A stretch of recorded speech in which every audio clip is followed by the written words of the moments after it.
Emily, Everything Happens for a Reason. Chapter 3. It's all started because of smile. Part 2. 3 bulan pertama, semuanya biasa saja. Selanjutnya, Emily sempat merasa bahwa hubungan jarak jauh jarang yang berhasil. Makanya dia tak terlalu serius meladeni Mark. Tetapi lama-kelamaan mereka terbiasa untuk saling kontak. Jika dalam beberapa hari tidak berkabar, rasanya ada yang kurang. Terkadang seperti minum obat. Mark tahu kapan waktunya Emily bangun pagi. Tiap pagi ia hanya ingin mengucapkan kalimat good morning. Pria itu juga tahu kapan waktunya Emily bersiap tidur dan ia mengatakan good night and sweet dreams. Padahal kala itu dia sedang sibuk dengan jamuan makan malam bisnis dengan koleganya. Lama-kelamaan mereka seperti sepasang kekasih.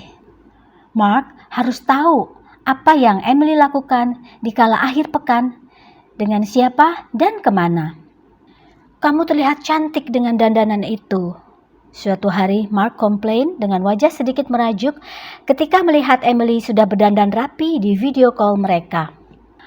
Aku sedikit cemburu. Bagaimana nanti jika ada pria yang mendekatimu? Tanya Mark. Pada saat lain ketika dia melihat Emily dengan pakaian sedikit seksi demi merayakan ulang tahun salah satu sahabatnya yang bernama Via di klub malam ternama. Ucapan Mark yang masih bernada cemburu kembali terdengar. Banyak kalimat lainnya yang tentu saja semuanya tidak ditanggapi Emily secara serius. Mereka justru lebih sering terbahak setelahnya. Emily dan Mark saling tahu bahwa mereka tidak pernah berbuat hal-hal bodoh. Mereka memang belum berikrar untuk pacaran, tetapi mereka tahu batas yang akan membuat mereka saling cemburu atau ngambek. Tentu saja, Emily juga tidak mau terlalu tinggi menaruh harapan kepada Mark. Buat Emily, hidup ini sudah rumit dan banyak hal yang membuatnya sibuk. Dia tidak punya waktu untuk memikirkan hal-hal demikian. Menikah dengan pria berkebangsaan asing, beda adat dan budaya, pria yang mengaku tak percaya Tuhan tetapi menghormati semua agama, untuk Emily hal ini cukup aneh dan bisa menjadi masalah. Ayah ibunya penganut agama Islam. Mereka religius sangat. Pasti tidak akan mudah menerangkan kepada mereka bahwa anak bungsunya dekat dengan pria yang mungkin belum dihitan. Bisa-bisa orang tuanya pingsan. Emily berpikir logis, kedua anak Mark perempuan. Belum tentu mereka bisa menerima dirinya. Bagaimana jika nanti mantan istrinya memengaruhi anak-anak mereka? Lagi pula, Emily punya banyak teman di sini, di Indonesia. Orang tuanya di sini, ya, keluarga besarnya di sini. Dia tidak kesepian atau merasa putus asa dengan kehidupannya. Apalagi kemudian memilih menikah dengan pria asing, lalu memutuskan tinggal di negara suaminya, dan demi sebuah permanen residen atau kesempatan pindah warga negara, ia harus rela meninggalkan identitasnya. Emily mencintai negeri ini, seperti dia mencintai teman-teman dan keluarga yang juga mencintainya. Lagi pula, pekerjaannya di sini menyenangkan. Atasannya menyayanginya. Dia punya gaji lumayan. Dia bisa ikut member klub-klub fitness ataupun golf dengan free. Akses ke sana mudah. Kantor tempatnya bekerja membawahi 7 stasiun radio dan majalah online yang jadi panduan banyak perempuan modern. Brand-brand ternama dari luar, lisensinya dimiliki perusahaan sang bos yang sejak 3 tahun lalu menjadikannya personal assistant. Ferrari, Bulgari, Rolex, hingga motor Harley, jika Emily mau, dia bisa membeli dan mendapatkan diskon hingga 30%. Begitu juga jaringan-jaringan hotel terkenal di dunia. Pak Dendri sang bos membeli lisensi atau izinnya untuk kemudian membangun atau mengedarkan di Indonesia dengan nama atau merek tersebut. Maka bagi Emily, tidur di resort atau hotel-hotel mewah di Indonesia, dia hanya tinggal keluarkan kartu namanya. Secara otomatis dia akan mendapatkan harga diskon. Begitu juga jika dia ingin makan di restoran-restoran mahal, hanya tunjukkan kartu nama atau kartu khusus yang hanya dimiliki para CEO, maka dia bisa menikmati apa yang dia ingin pesan dengan harga diskon. Soal barang-barang bermerek, itu mudah. Emily bisa memborong barang-barang bermerek atau motor Harley dengan diskon harga 30%. Apalagi jika hanya untuk sebuah tas atau sepotong baju. Itu soal kecil. Mark juga sudah bisa menilai bahwa Emily bukan wanita biasa. Dia perempuan yang classy. Mark bisa melihatnya bahwa selain cantik, Emily juga smart.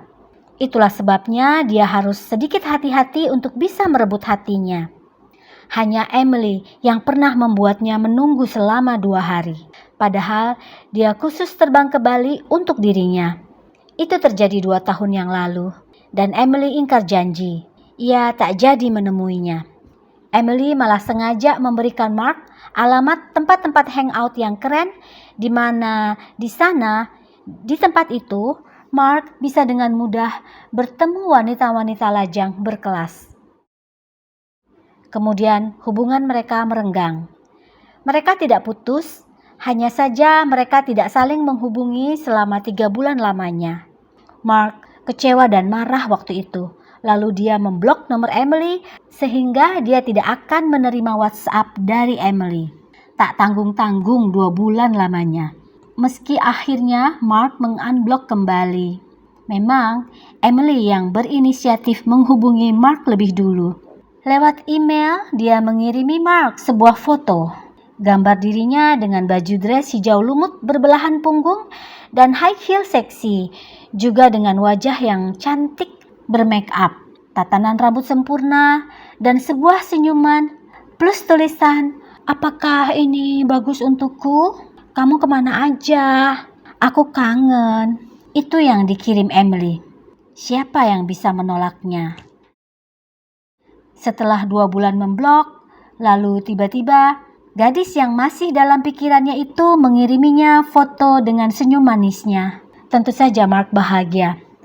Meski dia masih ngambek, tetapi Mark tidak bisa mengingkari hati bahwa masih ada ribuan rindu untuk Emily di hatinya. Pada awalnya Mark agak gengsi dan dia pura-pura menjawab seperlunya. Tetapi dalam seminggu, ketika Emily mengiriminya puisi-puisi yang selalu diakhiri dengan gambar hati, pertahanan Mark bobol. Dia tidak bisa menutupi perasaannya. Dia jatuh cinta pada gadis itu. Kalimat apa yang tepat untuk menggambarkan seorang pria bernama Mark? Dia pria berkulit putih, bertinggi badan 182 cm, cukup menjulang untuk seorang Emily yang hanya bertinggi badan 152 cm. Emily mengenang itu dengan senyuman. Sementara pesawat yang ditumpanginya saat ini sedang melintas di atas Samudra Pasifik. Di ketinggian 30.000 kaki, Emily memilih nasi Hainan ketika pramugari menawarkan menu makan pertama.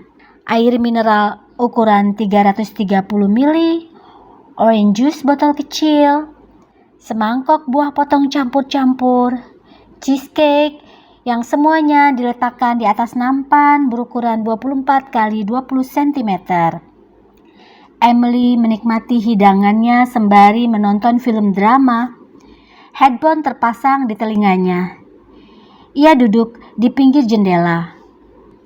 Kursi tengah dan ujung gang yang kebetulan kosong. Hampir seluruh penumpang sibuk dengan makanan di depan mereka masing-masing. Emily memandang keluar dari jendela pesawat yang ditumpanginya. Langit biru dengan awan-awan putih berarak. Pesawatnya sudah melintas di teritorial internasional dan sudah jauh dari negerinya. Sungguh kelegaan tiada terkira menyergap perasaannya. Dia membawa kudapan coklat enak. Ada buku bacaan, juga musik klasik yang menenangkan di telinganya. Suasana di dalam kabin pesawat itu sendiri cukup membuatnya rileks. No WhatsApp, no SMS, no email, tidak ada dering panggilan telepon, tidak harus menyiapkan semua kebutuhan sang bos.